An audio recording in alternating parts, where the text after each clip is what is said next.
Yeah, so I mean, we got a lot going on today, and let's talk about the biggest mover, Amazon. Had an even better move than Google. I mean, it's a bigger company, but still, we'll see if it holds. Uh, Looks like fresh off the tape here, Everyone net was sales. very pessimistic about the report, Yeah, and since the stock hasn't done anything year to date, I thought that the risk was to the upside. That's why I just told you that I picked up 50 shares yesterday that I already closed. But yeah, it was a great report, man. I mean, this company's killing it. And people yeah. were Hold very on, I'm trying to afraid of, load. most people were very afraid of cloud revenue, and Right. they easily exceeded expectations. So, Yeah, I mean, here's the and, company after hours. You see the big move. It's about 10%. and there goes If you Apple, were Apple going to up. Apple going up now. Yeah. Yeah, So I mean, once again, it looks like they trapped a lot of birds today into the closing bell. what is this? This is not. Sorry, I don't know why that happened. That's good. Whatever, you're to that. But yeah, I mean, that's Netflix up 3% off the split. But yeah, This is big news for Netflix. Big news for yeah. Netflix. Big, I big, mean, big we news. we'll start there and then go back to Amazon. I'm going to pull up the earnings numbers so we can go through them. But I mean, a 10-for-1 split's huge, and I got to give you your. I think it was literally last week you mentioned this as a potential catalyst. It's easily that it made a lot of sense. I think it was them that said their shareholders, or not their shareholders, sorry, their employees don't have a problem buying the shares, so they didn't think they would need to do it. But I guess someone walked in and said, "Hey, do it." Yeah, of course. Probably the CFO. And The stock here has we been are. dead. Has been dead for, I don't know, 3 or 4 months. It was like it Yep. was a no-brainer. Well, I mean, it topped when it reported its Q2 earnings, 2 earnings periods ago. Correct. And even last quarter, it responded Before negatively. that, second to last earnings report, the stock made a brand new all-time highs, and ever since it's been dropping. Yeah, I mean, I think it's technically still in an 18% decline off that all-time high, Yeah, it's maybe 20%. But if it opens 3% higher, it's going to come over a handful of technical indicators that would suggest it's time to buy. But you want to talk about Amazon real quick? yeah, sure. Sure. I So mean, net sales, okay. net sales, a 13% year over year beat. That's 180.17 billion. Estimated was 177.82 billion. So beating by about 2.3 billion dollars. That's a big number. I think this is crazy. EPS $1.95 versus the estimate of $1.58. I mean, that's insane. That's a crazy beat. That's a crazy beat. Take into And account and take into account the scale of this company. We're not talking the scale- about yes, any yeah. any random mid cap stock. We're talking about one of the largest companies in the world. We're This is talking about one of the insane. largest companies in the world. At AWS, the big number, the money number, 33.01 billion was the result against the 32.4 billion dollar estimate. That's a 20% year over year increase. This pace hasn't been seen since 2022, which was when a lot of the bigger companies that Amazon services decided to ramp up coming out of the pandemic. So this is the inflection quarter for AWS, and I think that pretty much is all you need to know to explain the 10% gain in the stock. And is a stock at all time highs already? I don't know. Apple is I going think up, the by the all-time way. high was really, really close to where Oh, Apple is where it going. went to. Apple is going bananas, bro. Apple's moving. Yeah. Oh yeah, $278. So the prior all-time high for Amazon is 242 and 52 cents. So yeah, it's a brand new all time highs. It's at $248. Yeah. It's Oh, brand did new. it kept going? Oh, That's yeah. crazy. Yeah, That's it's going. awesome. And the expected move in the case of Amazon was $20, if I remember, $17. And the stock is up after hours. How much? It's up $27. So it exceeded the expected move. That implies Yeah. that the expectations fall short relative to what the company actually reported. So a very good report. Yeah. Yeah. Awesome. I think hands down, we can say the winner of all of this has been Nvidia once again. Everyone's capex is moving up and to the right. We all know Nvidia is going to get a majority of that. You could argue that TSM also wins because they're going to have to make all of these Yeah, chips. the other one that are making the chips. Yeah. NVIDIA This designs, feels TSM manufacturers. So yeah, of course. 100%. In my opinion, we had all this talk of, a bubble a couple weeks ago. We get a couple of these names cooling off, kind of dismisses that. We have quality start kind of kicking the shit out of momentum.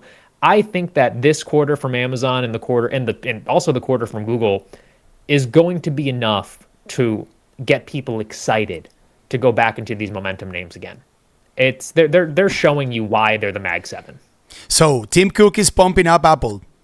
Breaking news. So Tim Cook forecasts holiday quarter iPhone sales that top Wall Street estimates. There you go. He put on his Elon Musk suit. It seems he did. It's amazing what happens when the Chinese government is willing to stimulate their economy a little bit. At least 100%. I hear that is why it is so popular in China at the moment. So in today's episode, we are reviewing Amazon, Netflix. We are already talking about Apple. Netflix? Okay. Yeah, I mean, we can take a look at the technical chart. By the way, what day is the split being effective? Is what? The split of I didn't Netflix? See a date. I didn't see a date for There's that. There's a date. I might find the... Here, pull it up. Welcome everyone into episode 18 of Charts and Checks. We are your hosts. I am Don Foyani, the gorilla with glasses. You can find me here on YouTube and at my blog. And I am here, as always, with Alvaro Pera of the Bilingual Stock Market Challenge. You can find him here. You can find him on Patreon. And you can find him in our Discord. I don't know if we can fit all of those links below, but the important ones will be there. We can. We can do it. This week, it is Mega Cap Mayhem. So we're going to go over, as Alvaro said, Amazon. We're going to talk about the Netflix split because that is some breaking news. We're going to go over Meta. We'll probably talk about Google and Microsoft as well. And Apple. We're going to talk about them all. I think 5 have reported, and then we're going to add in Netflix. Maybe we'll get to Nokia at the end. Thank you for stopping in, and let's get right to it. Let's just start with Netflix because I think that'll be the easiest, the quickest to get through. I have the date. The date of the split, 10-1. Each shareholder of record as of the close of November 10th will receive, after the close of trading on November 14th, 9 additional shares for every shareholder. There you go. 9. Okay, so 10 for 1. Yeah, right. 10 for 1. Okay. And the split goes through on November 14th. That's it. Cool. So we have November 15 days. This changes a lot of things because of this. So let me share my screen with you. Go off, Alvaro. Leave no crumbs. Okay, here we go. I love when you do. I love this chart. Are you sharing it? Can you see this bar chart? Not yet. Not yet? I should be sharing my screen already. It? Yeah, supposedly I picked it. Let me see. And this is live TV, so let me see. How about now? There it is. Yeah. I see a shared screen now. So these are the hottest tables in the big casino of options. So what stands out here? Take a look. Nvidia, Meta, Tesla, Amazon, Apple, Alphabet, Microsoft, whatever. So the hottest table in the big casino of options today was Nvidia, with 3.2 million contracts traded today. 70% of those contracts were call options. So obviously Netflix isn't here. It should be here. Netflix is a stock that everyone loves. But it isn't here because the nominal value of Netflix options is very high. So from a nominal basis, Netflix options are very expensive. You have to pay a lot of money for them. Again, on a nominal basis. Now that they are carrying out so this is a 10 for 1 stock split. What is going to happen? Netflix is going to be coming back to the big casino of options. That implies that Netflix will become, once again, in my opinion, I could be mistaken, but this is my personal opinion, Netflix will become once again a retail darling. And that implies that we are going to have a lot of gamblers buying once again out of the money options that expire the upcoming Friday. And this is very bullish for Netflix. Period. Full stop. This is a big development. I don't even understand why the heck they didn't do this before. If you know what I mean. I totally agree with your assessment of the situation. I think the reason you don't do it is because, in general, when you're paying employees with stock, you don't want your stock to be on that list, if that makes sense. You'd rather not have that volatility. But for a shareholder, it's awesome. It's awesome. Supposedly, their employees, most of them, or the vast majority of them, have a very high purchasing power, so they don't need to have, $120 stock in order to keep buying the stock of the company, or in order to keep buying the stock of their company because they work at the company. And if they buy shares of Netflix, they are also owners of the company, of course. So they did it finally. This is very good news. I totally agree. It's people for a long time have tried to figure out, and this was like years ago. People were having the debate about because, and technically it's true. Splits don't add any value to the fundamentals of a company. A hundred Like there's no percent. improvement to EPS. It doesn't There's change. It doesn't change anything. Zero. 100%. Zero. But what it does do, to your point, is that it makes them a much more affordable play, or a more, excuse me, a more viable play in the options pool. And when you have options activity in a stock, market makers are forced to take real action in the real equity. So you have positioning in the options market impacting the price in the equity itself. So That's what I think. of is course, the cause. but here's the deal. So Netflix is trading after hours at $1,120. Yes. So Important level. By the way. correct. So once the split goes through, Netflix, or if the split say I don't know, went through today, this would be a $112 stock. So all-time highs for Netflix is going to be $134. It isn't Yes. so. Of course, that from a technical standpoint, this is the same technical chart, but what it changes, and this is a big change, is the fact that the options gambler are going to be buying out of the money call options of Netflix big time, as much as they can once the split goes through. So I think that unless something unexpected happens, which is a phrase that I love, because you never know when something unexpected could eventually happen. This stock is headed back to all-time highs. I would say, I don't know. I would give this scenario a 85-90% likelihood. To be honest with you. So I don't know if any of our listeners want to kind of position themselves ahead of the split. So we have the 200-day moving average. This is a very important level. Take a look at how Netflix is holding the 200 DMA as support as of now after hours, $112 or $1,120.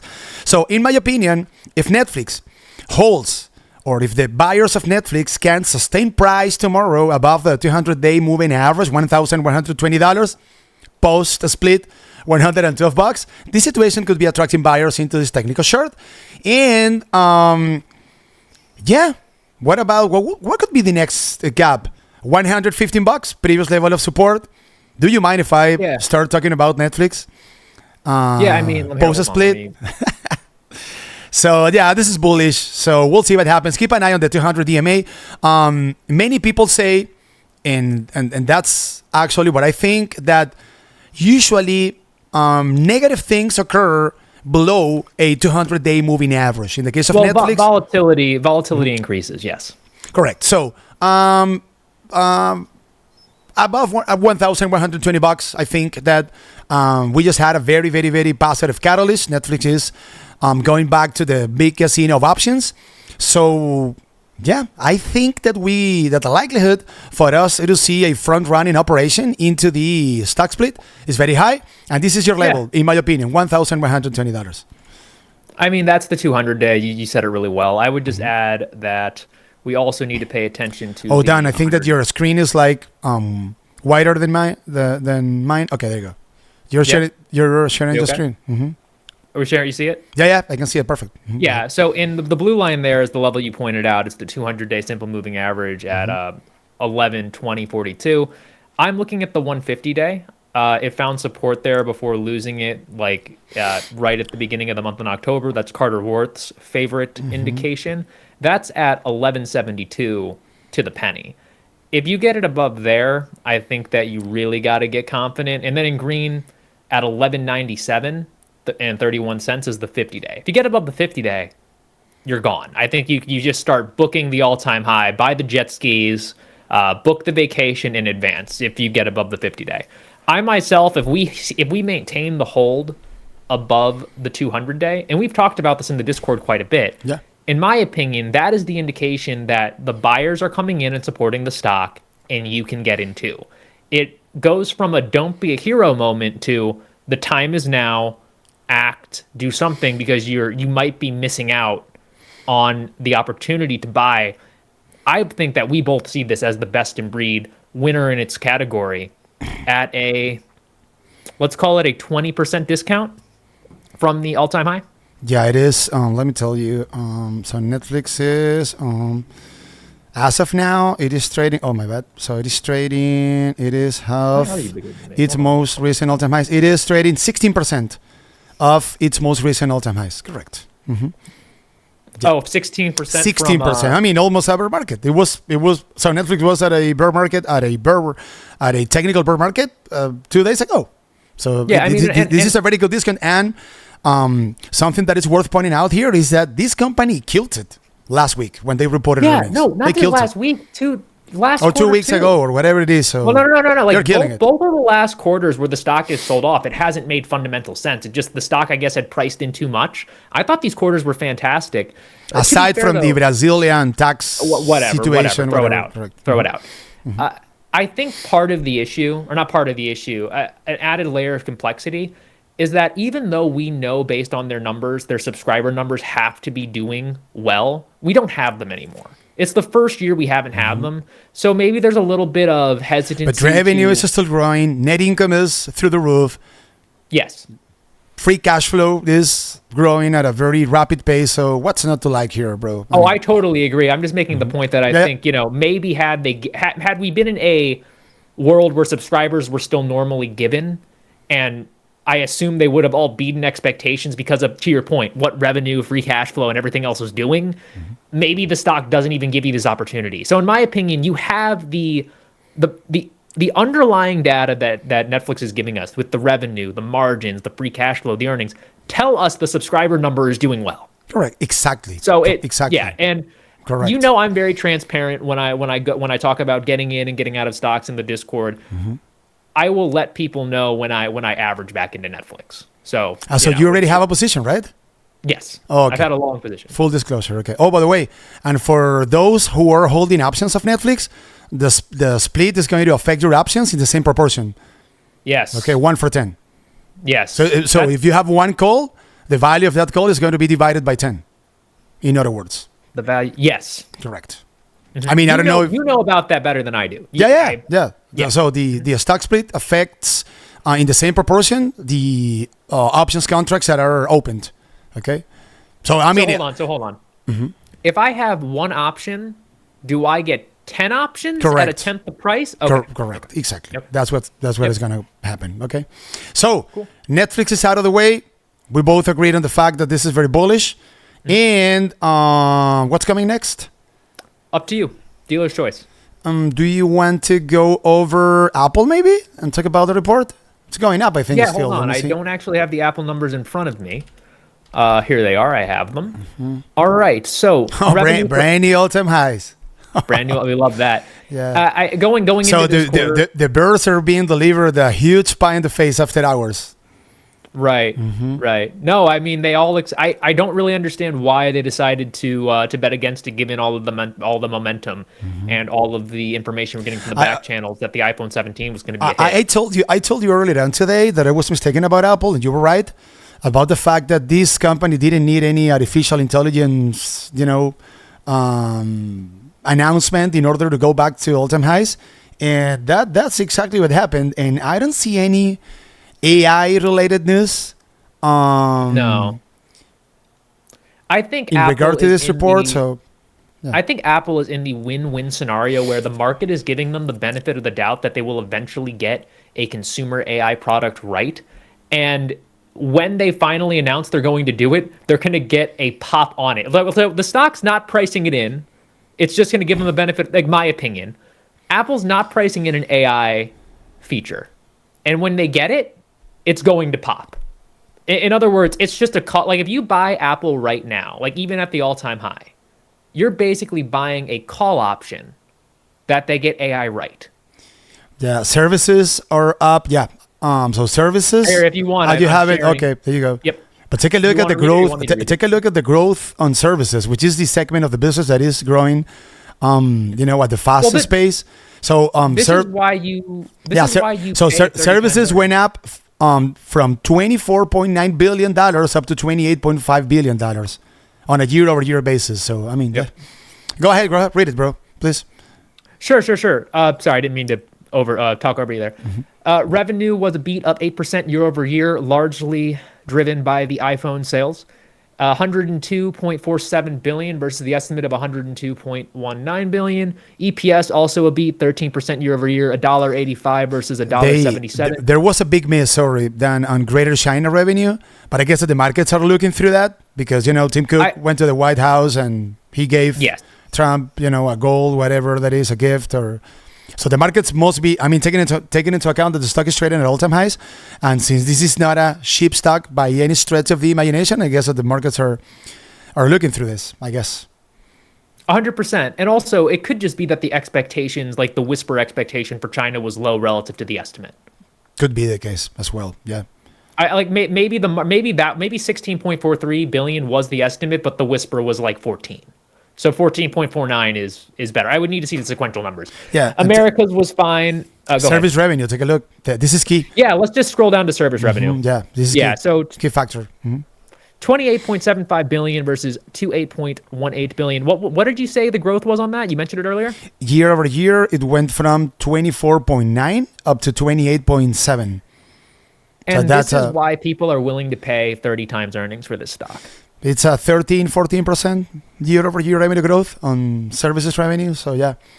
Well, it's just no one's going to cancel their services. And if people are actually going to upgrade to the iPhone 17 because it's just time to upgrade, then you've basically shown the market that people aren't going to leave your services ecosystem. I think part of the weakness associated with a lack of an upgrade cycle was that when it was then going to be time to upgrade, maybe you leave the Apple ecosystem and go somewhere else. And if you leave the Apple ecosystem, Apple loses a subscriber to their services revenue. But everybody knew that iPhone 17 sales were doing pretty good, right? It was like, so this wasn't a secret. In the last 3 weeks. Correct, exactly. Yeah. And in the case of service revenue, this is what I call the racketeering revenue. They don't do anything. They just make money out of thin air. No, I have some, weird concepts. Yeah, this is the racketeering revenue. I like it. They don't do anything, Don. What do they do? Nothing. Zero. People buy stuff. They send you an invoice and you pay it. There you go. They have to make a great effort. So would you be a buyer of Apple? Here, let me pull up the technical chart. I don't own any Apple. I've just made the decision that I'm not comfortable with the valuation. Me neither. I guess I own Apple through some of the ETFs that I hold, and I'm comfortable with that. I feel silly because I've been doing this long enough to know that every time Apple has like a crazy dip like it did in April or coming out of April, that it's always a buying opportunity. Don't get me wrong, I feel silly, but it's just a company that I don't like the noise and the conversation that's around it, so I stay out of it. But it's a great company, and if it were to retest, let's just say the RIP gets sold. Sure, I was about to talk about that. If I needed to make a prediction, which I never do because I am not in the prediction business, I am in the business of reading the charts and decide upon whatever the charts.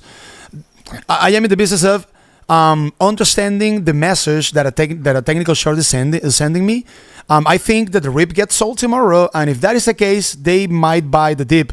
I don't know, maybe at the Rising 5 DMA, $268. So the expected move was $10. And after hours, Apple is up $11. So it pretty much exhausted the expected move to the upside. To the upside. The valuation is very stretched at these levels. So if I had a position in Apple, needless to say, a call option, because I decided to gamble on before the report, I would be locking in the profit and and running away. So. Yeah, no. If you had call options going into this, then you take the money and you run. Correct. For sure. Exactly. For sure. I mean, like how if you're holding it past this, you're basically betting that you're going to get not just further upside, but further upside quickly. Yeah. Because you will lose some of the value from the volatility coming down in the name. Yeah, this company is trading at 35 times earnings, done. So, I mean. Yeah, I mean. I don't see much upside here, but. I don't know. At some point, they will have to announce something AI related, right? Like an in-house product, or maybe they will buy, I don't know, Anthropic or whatever they decide to do. But I mean, you cannot argue with an uptrend. So it is what it is. I mean, none of us like the stock at these levels. I might be a buyer at lower levels. I am not chasing the stock up here at at an all-time high, $382. But I don't know. So keep also in mind that $300 is just around the corner, and we know Right. that fat numbers tend to act like a magnet. So who knows if maybe that $300 gap gets filled? Who knows? That is Right. also possible. Who knows? Yeah, I got. Hey, I have Real quick, I have a curveball for you, but no, go ahead. I just wanted to comment on a couple of things you said there. So the first thing is that 300 is around the corner, but Apple is 6.7% of the S&P 500. So if the S&P 500 has issues, then it's like who's going to win? Is Apple going to push the S&P 500 up, or is the S&P 500 going to keep a lid on Apple? It doesn't need to be mutually exclusive, but the S&P is having some trouble continuing to make new all-time highs, especially given the backdrop we just had with the Fed meeting being a little bit more hawkish than I think the market was pricing in. So that's the first thing.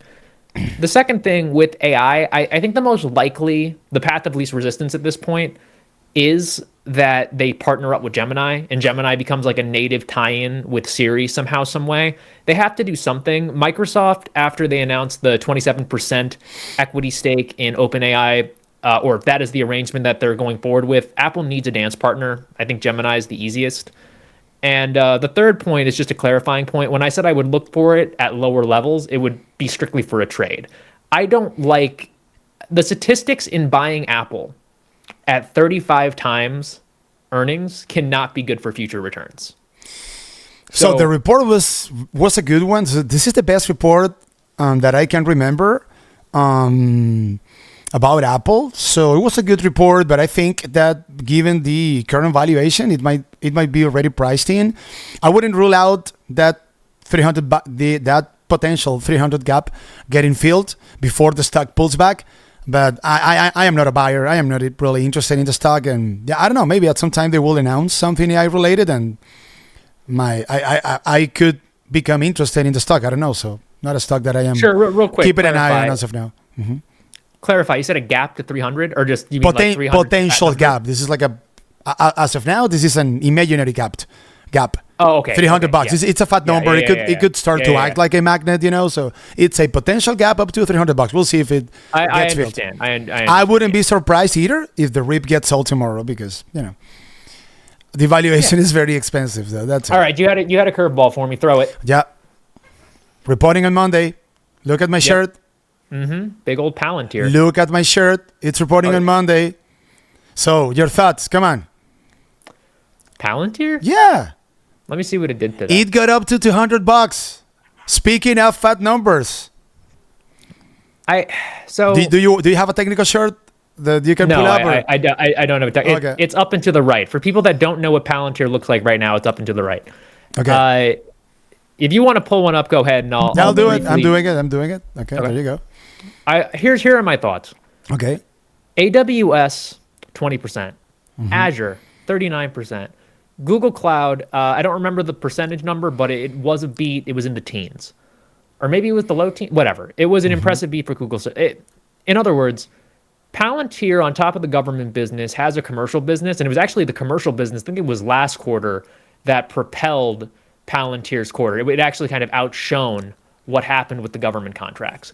There's no reason to believe the government contracts have slowed, and now that we know from the hyperscalers that commercial businesses are still spending robustly on this kind of infrastructure, there's no reason to believe Palantir isn't going to live up to and extend its recent winning streak. So we have an expected move of 11%. That's a lot. Okay, yeah. That's a $20 move. $20? Yeah, $20. Either the upside or the downside. So if you had to guess, up or down, just a guess. I'd guess up at this point. Oh, really? Did you see it at $220? Are you that bullish? Yeah. I'd guess up at this point. Wow.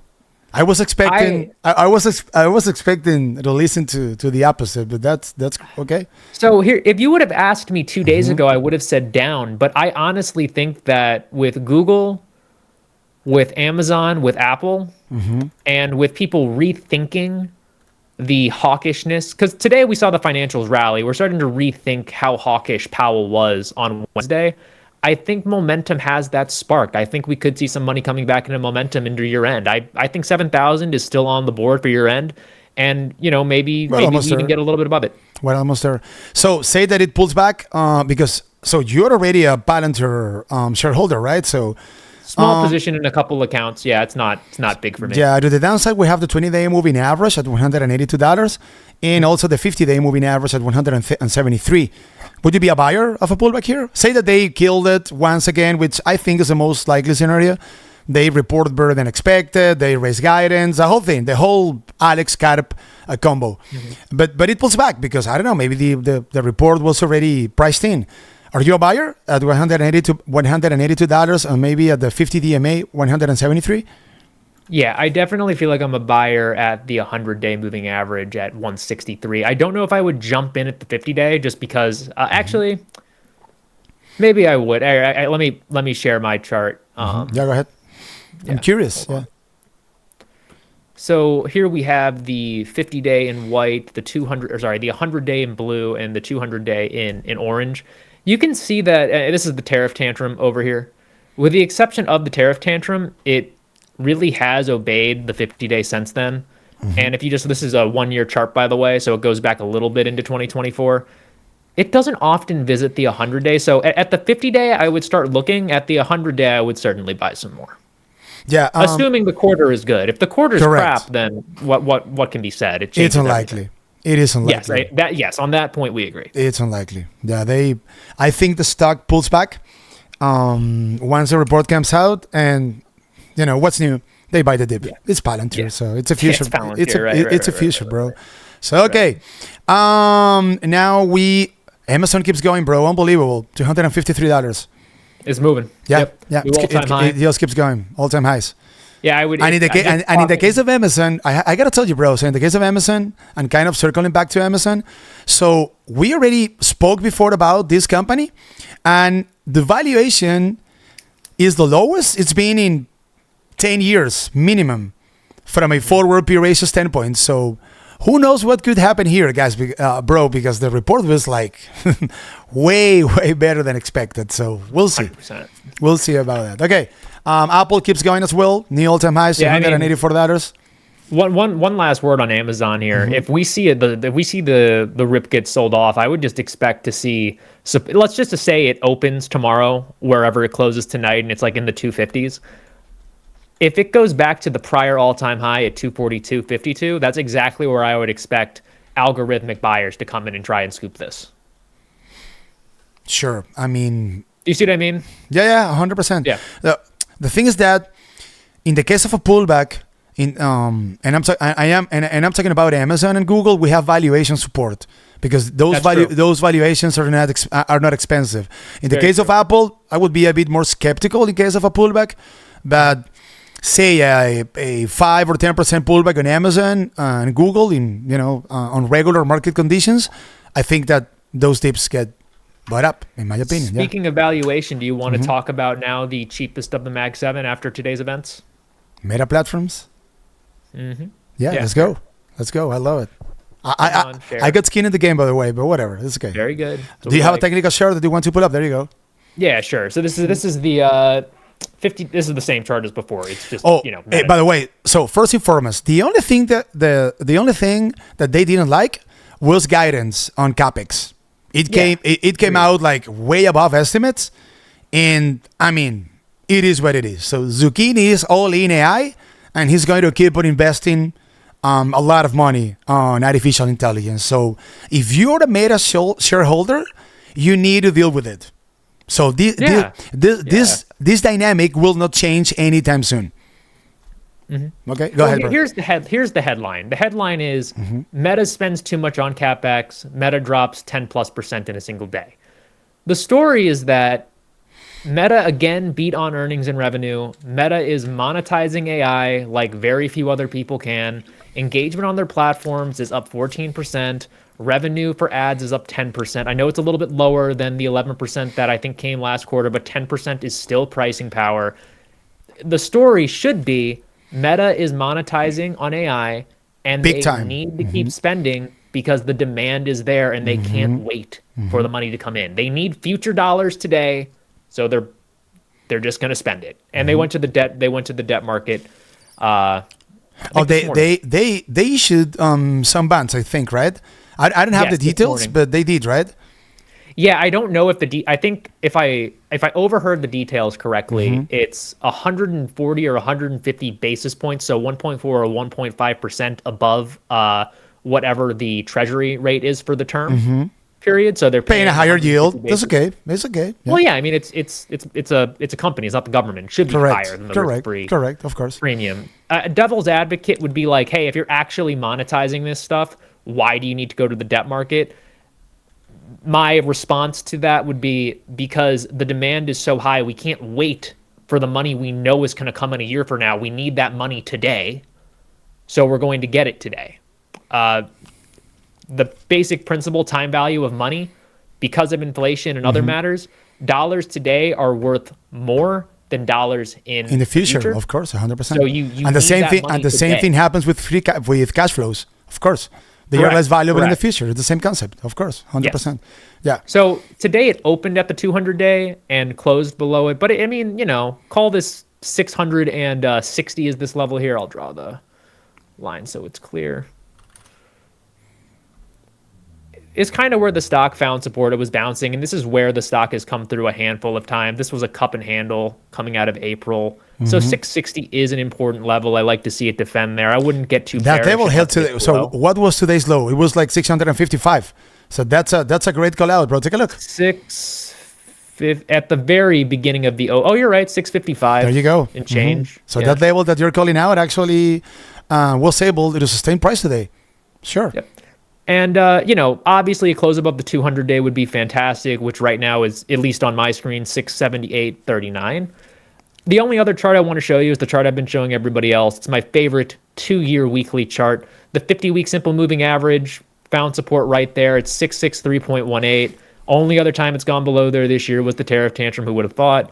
If you go back 5 years, it really doesn't touch the 50-week much at all. So if you want to wait a little bit longer for confirmation before you buy a little bit, I totally understand that. But by all accounts, this is an excellent opportunity to buy Meta, which I think now trades at 21 or 22 times forward. I was about to go over that, so let me share my screen Let's do now. Yep, of course. You got it. Take it. Okay. So there you go. So Meta, because the report is already updated here on stock analysis. So, bro, when you read the figures, when you read the financial performance of Meta, it's very difficult to wrap your head around the fact that this is a multi-trillion-dollar company. So take a look at this. Right. It is hard. So revenue growth on a year-over-year basis was 26% done. Yeah, 20. It's an insane number. Unbelievable. Take a look. This is the third consecutive quarter in a row. Sorry, the third consecutive quarter, because consecutive in a row is the same thing. This is the third consecutive quarter with sequential growth. So this is a luxury that many mid-cap and even small-cap stocks or small-cap companies would like to have. So sequential growth for any company is super hard done. Needless to say, for a company that has a market cap of how much is the market cap of Meta? Let me put it up here quickly. Let me see. It got to be like $1.6 trillion. It's insane. Yes, you nailed it. It's insane. Nailed it, yeah. Absolutely insane. So take a look at the short of revenue. Yeah, it's insane. It's a great It's insane. chart. Take a look. A brand new all-time highs for the revenue that this company is making. Take a look at the net income. So, $2.7 billion. So they had a tax situation going on over here. But I wanted to show you. Take a look at the free cash flow done. $11.17 billion. So despite the fact that that they guided up on capex, free cash flow went up as well on a sequential basis from $9 billion up to $11.17 billion. And get this.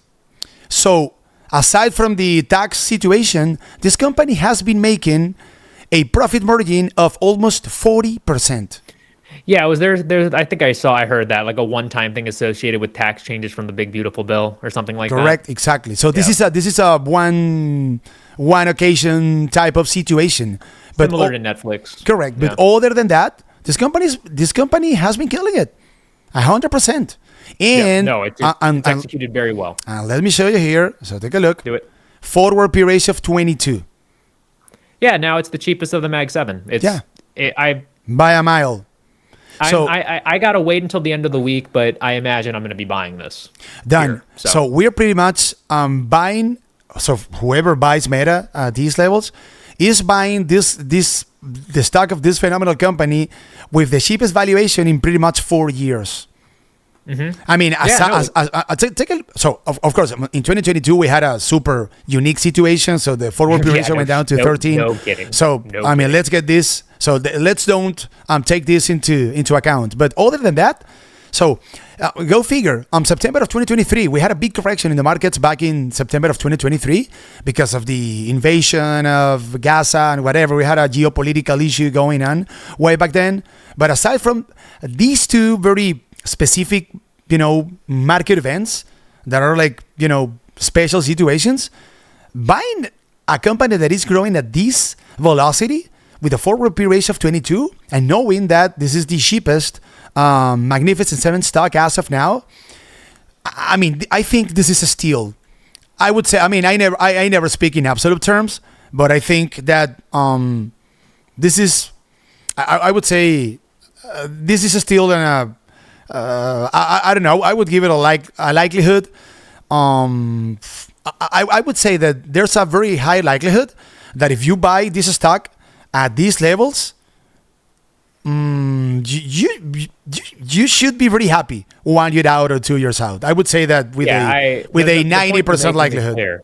The point you're making is clear. It's when you think valuation is a very tricky tool to use when you're buying or selling stocks. The best way I think you can look at them is just to say, listen, when a stock goes this far out of its normal trading valuation range, you should suspect that the valuation will start to revert to the mean if the business hasn't changed.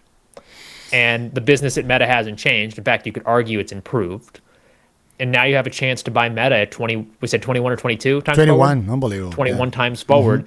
The same way yesterday, up until 4 p.m., you had a chance to buy Amazon at 13 times EBITDA when the median's 18.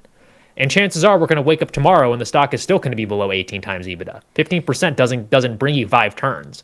To your point, valuation support for Google, valuation support for Amazon, these stocks are still not super. Well, actually, Google might want to check Google. And get this, bro. So now. In Q1 of this year, the forward P ratio went down to 22 points. It was a buying opportunity. Then we have it once again at 22. So a multiple of 22. Way back then, it was a buy the dip opportunity. And on top of that, obviously, the revenue growth that this company is showing and the revenue itself that this company is showing is way larger now than on Q1 of 2025. So I am a buyer of this stock at these levels. Yeah, I don't think you're talking in absolutes. It's just historically when you have an opportunity to buy Meta at this valuation and then you look at the business and the business has only improved, it's a good opportunity. Correct. And from a short-term standpoint, and we were talking about the 200-day moving average in the case of Netflix. The same goes in my opinion for Meta. So be careful below $678. And if the bulls can sustain price above that 200-day moving average, $678, that is a potential situation that could be attracting buyers once again into this technical short. So and of course the short doesn't look good. The short looks crappy and there's a lot of technical damage here. So ideally, whoever is interested in buying this stock from a short-term standpoint should wait until buyers can show strength, like by recapturing that 200 DMA at $678, and that situation could be potentially attracting buyers into this technical short. Go ahead, bro. I think it's funny. We both agree that from a medium-term to long-term perspective, this is a great opportunity. But if you want to, you can get really nitty-gritty about it. And if you want to trade, be short-term, you can look in the short term. Correct. It's funny how the short-term perspective could differ so much from the long-term perspective. But we'll see how much time it takes for that to change. There you go. Yeah. So any other stock that Real quick, we can we check Google's valuation now that it's so sure. high? Because I know we kind of mentioned it has valuation support, but I think it actually might be a little expensive now. Let's go see Google. Can you see that? Yeah, you can, right? Yeah. I'm sharing my Hold screen. on, there we go. Yeah. So, yeah, let me take a look at. So, wow, take a look at the I revenue. mean, we know the quarter was fantastic. Yeah, We know. 15% Yeah, I mean, year-over-year yeah. revenue growth. So take a look. Google didn't show this kind of growth on revenue from a year-over-year basis since Q1 of 2024. This is a big improvement, man. Huge improvement. Yeah. Yeah, totally. take a look. Actually, the revenue growth from a year-over-year basis that they are showing is the highest it's been in, I don't know, 2 years, 3 years. yeah, maybe more than that. So this is impressive. And revenue at an all-time highs. Net income, take a look, $34 billion on net income, a brand new all-time highs on net income. The profit margin, 34%, very solid. Wow, I mean the quarter was phenomenal, no doubt about it. And if we take a look at the ratios, so we have a forward PE, which I don't have here. Let's take a look at the PE ratio, 27. It's a bit high, But I mean, but you it's could argue the growth. You could argue the growth is there. and the company is growing once again at a very fast pace, taking into account the scale of this company. Price to sales is at 8, so price to sales is at an all-time highs, but revenue is growing a lot. So I wouldn't say the stock is expensive. I have the forward PE at 23 times, so not that 23. expensive. Not that expensive. Not that expensive. So as of now, in my opinion, maybe you can agree with me, the most attractive Max 7 stocks as of now from a strict valuation standpoint would be Meta and Google. Meta by a mile. But aside from Meta, we're talking about Google for the most part, right? If you're talking about price to earnings, I'd love to argue for Amazon just because you're using EBITDA, but strictly price to earnings for sure.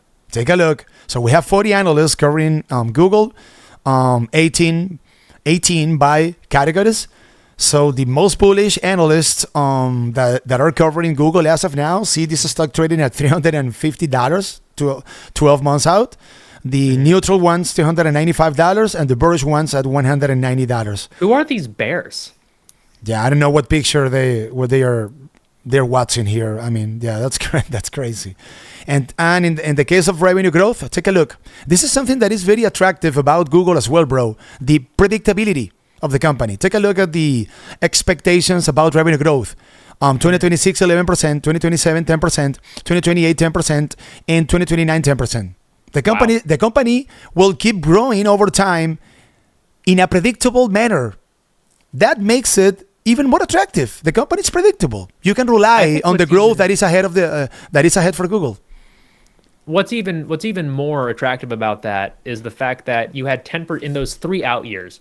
You had 10% growth, but EPS growth was actually higher than 10% and increasing over all 3 of those periods. So despite only making 10% year over year over those final 3 years, they're actually increasing their earnings without a sequential or incremental increase in their revenue. It means they're scaling their business in those final 3 years. So they're baking in a lot of AI, maybe Waymo taking off in a big way or some other moonshots. YouTube, of course. It's a fantastic a fantastic trend if you're an analyst. Yeah, and in the case of Google Cloud, so this was another big beat for the company. Let me see if I can share my screen so you can see this, because this was another metric that the markets loved. Let me show you. So can you see this? You can, right? Yep. So take a look at the revenue on Google Cloud. It went from a sequential basis, right, like quarter over quarter. It went from $13.6 billion up to $15.16 billion. Yes. Big growth on cloud revenue. So we have, as of now, 3 quarters with the revenue that comes from the cloud business growing at a very noticeable pace. So take a look at the cloud backlog. I'm done. RPO, baby. Yeah. So this was There's some Anthropic getting in these numbers, and I don't think Anthropic's fully in them. Probably. Yeah. And this is one of the reasons why some people were concerned about an Amazon's report. So it turns out that everyone that is dealing with cloud is killing it. Microsoft and Google and Amazon. So that could be good news for a company called Oracle. There's so much demand for cloud computing that if you even smell like cloud computing, you're doing well. And Oracle is up after hours. Once Amazon reported, Google is up. Oracle is up almost $10 after hours. It is a beneficiary, of course, of the. I think Oracle got hit today when the Amazon news about the debt offering came out. It kind of exacerbated concerns that certain companies are spending too much money on AI. We are in an AI bubble. Yeah. Right. I think based on everything we heard today and yesterday, you can't make an argument that the demand isn't there or that it's phony. And they are borrowing money in order to satisfy the demand. Yeah, because they need to build things today. It needs to be done today. Yeah. So here's the deal in the case of Oracle. What's the risk about Oracle as of now? The risk is that maybe they are lying about the demand. But if they are not lying about the demand, the markets have not priced in the growth that this company will be showing in the upcoming years. So whoever is buying Oracle as of now, based on the guidance that the company provided, is not speculating. The company provided that guidance. They are saying that cloud revenue will grow 77% on a year-over-year basis during the next 5 years. So I'm not making that up. That's what the company said. That's what they said. Yeah, I'm not making anything up, Dan. That's the information that the company provided to the markets. If you don't believe it, that's great. Go ahead and buy puts. That's your call. That's your call, correct. But if you believe that the company is not lying, and this is a company with a very, I would say, pristine track record. A great reputation, and the people. Very good reputation, correct. So, if you believe that this company is saying the truth, is speaking the truth, I mean, that's not a real bear case. You have to buy the stock because the markets have not priced in this yet. So whatever. I think the only actual bear case for Oracle is because with the most recent debt offering they did, I think they've gone free cash flow negative. And the risk is that before they can make the money back in AI, the trend ends. Now, something crazy would have. There'd have to be, that's a crazy. You're speculating about that. It reminds me. It reminds me what happened with Nvidia back in 2022. No one believed. Of course. Jensen, no one believed Jensen. Oh, you're lying. In the upcoming quarter, the stock is going down because you're lying. That demand isn't there. So, I mean. Exactly. Like if Oracle has a situation where like 3 quarters from now they report a revenue number that doesn't impress, the street's going to get scared because they're like, well, shit. If you guys don't make the money, you're not going to be able to pay back those loans. You don't pay back your loan, you default, or you have to do X, Y, and Z to make sure you don't default. So I don't think they're lying. I think people that think they're lying or think, X, Y, or Z are maybe not in touch with how the financial markets are regulated in the United States. But there is the risk that something just goes wrong, and that's where you can maybe make a bet. And but I don't think anyone's lying to anybody. And there's a risk about this being a big bubble. Yeah, of course. There's a risk. No one is arguing that. But as of now, and taking into account the earnings reports that we are seeing, the demand is there. And these companies are investing a lot of money and will keep investing a lot of money because they need to satisfy the demand. Will the bubble pop at some point? It could. But we were saying the same thing 3 years ago in the case of Nvidia. And take a look at what happened. Nvidia is trading at 300 and something bucks. It became the first $5 trillion market cap company. So, since I missed the Nvidia rally, so far for me, and if something changes, the technical charts will let me know if that is the case. These companies are innocent until proven guilty. If they become guilty, okay, we will be buying put options. But as of now, I mean, that's my take on this situation, and I don't need to position myself ahead of a bubble, ahead of a bubble pop. Done. Right. If something goes wrong, the technical charts will let us know, and we can shore the hell out of all of these stocks. So I mean, that's my take. If you're nimble enough, and there's actually a bubble, there's going to be more than one day of downside. To your point. There you go. Correct. Yeah, but real quick with Oracle, since we're talking about it. This is the 50-day. It did lose it today. I mean, it'll bounce back today. Chart is looking ugly, and the stock is very weak. Yeah. Yeah, you really need to see the bulls step in here. I think 260 is like was the top of the prior range. So you want to see this level of resistance become support.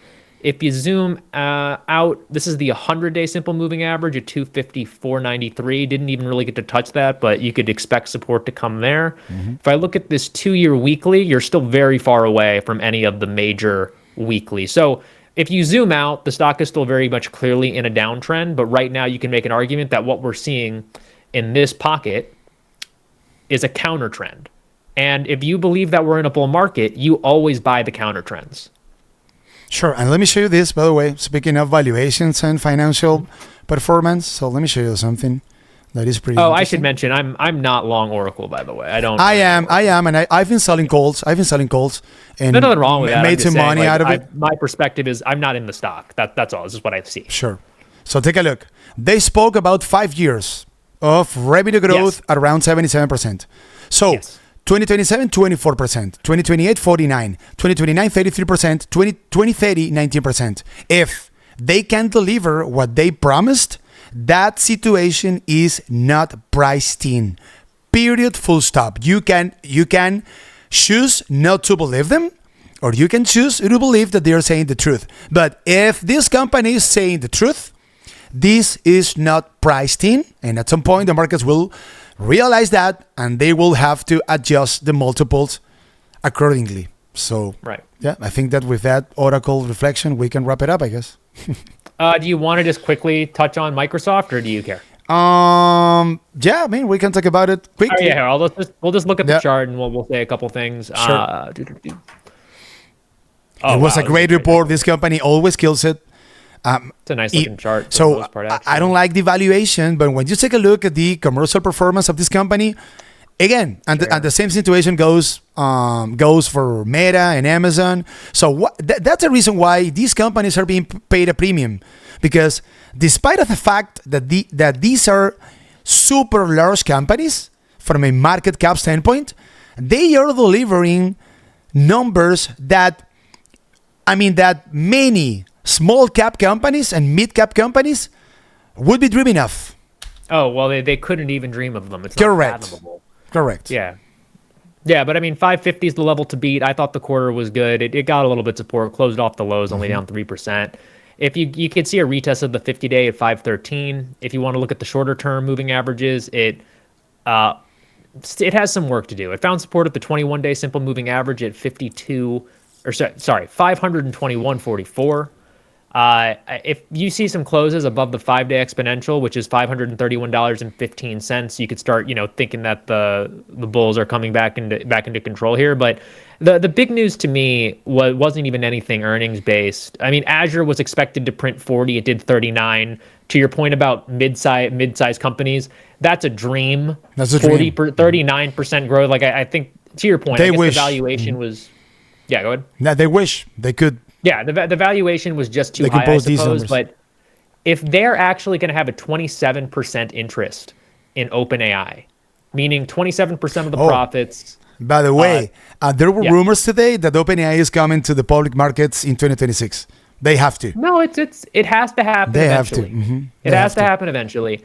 For Microsoft to either have a 20% discount on everything they use from OpenAI, like through that dividend, I guess it's not directly a 27% discount, but to get a discount on anything they buy OpenAI from and to have an interest in that company moving forward, in my opinion, similar to what you said about Oracle, how do you price that in? And I don't mean that from like it should be priced in already. Like OpenAI is not a public company. We don't have all the disclosures. We don't have a clean look at the P&L. Like, it's actually impossible for the market to accurately price in what a 27% interest in OpenAI should mean for Microsoft stock.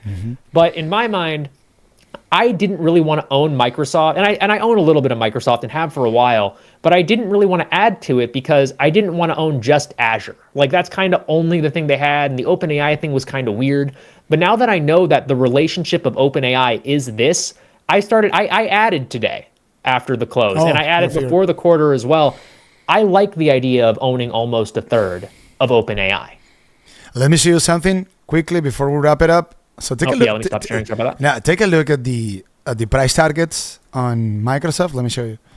If you add it today, you will like these price targets. So take a look. $700. Hold on, I don't see it. You mind trying one more time? Oh, my bad. So I didn't share my screen. Oh, you're good. You're good. Properly. Oh. Can you see that? Yeah, you can. Yeah, hold on. Why is it doing that sometimes? $700. Look at this. Yeah. So take a look. So the most bullish analysts that are covering Microsoft as of now see this stock trading at $700 1 year out. Take a look at the neutrals, 633. But look at the low. 550. We're at 525. Yeah, it is trading. I mean, like this is something that we rarely ever see, like a stock trading below after having reported like super way better than expected, trading below the analyst price targets. So below the most bearish analyst price targets 12 months out. This is something very that we rarely ever see. This is crazy. The most bearish people have a hold rating on the stock. Correct. So it's crazy. That's crazy. This is insane. So I guess that this probably made your day then. I'm always happy to see it. There you go. I don't like owning 3 of the Mag 7 though outright. Amazon, because Meta, of a concentration issue, I guess, right? So. Well, it's just a lot to have in the trade, and I mean, to be fair, some of the money that went into Microsoft came out. I stupidly sold a little bit of Amazon going into print, just thinking that, if the numbers from Google is what it was going to require to get a positive response, I just didn't know if Amazon could. But when you do 20% on AWS, wow, it is what it is. Yeah, they were expecting 14%. They did 20% on AWS. Yeah, so what a crazy bit. Basically, money from Amazon went into Meta and went into Microsoft. So I'm not like upset, but of course I would have rather sold the Amazon tomorrow 15% higher and made those same moves in Meta. Yeah, but you didn't have a crystal ball. I also closed Google yesterday before the closing bell, just to just in case. Yeah, just to play it safe. And well, it wasn't the best decision, I guess, but profits were made. Bro, a very important lesson that any market participant needs to realize is that nobody has a crystal ball. So when you make a decision, you make that decision basing that decision on the elements that you have on the table. But you didn't have a crystal ball, so that's Didn't know the future there. Move on, correct, exactly. Well, that's a wrap. Yes. So thank you, everybody. Thank you, guys. So our links are in the description box of the video. Discord, Patreon, YouTube, blog. All that good stuff. All that good stuff. So, all right. Thank you, Alvaro. Bye, guys. Take care. Peace out, guys. Enjoy the rest of your day. Bye-bye.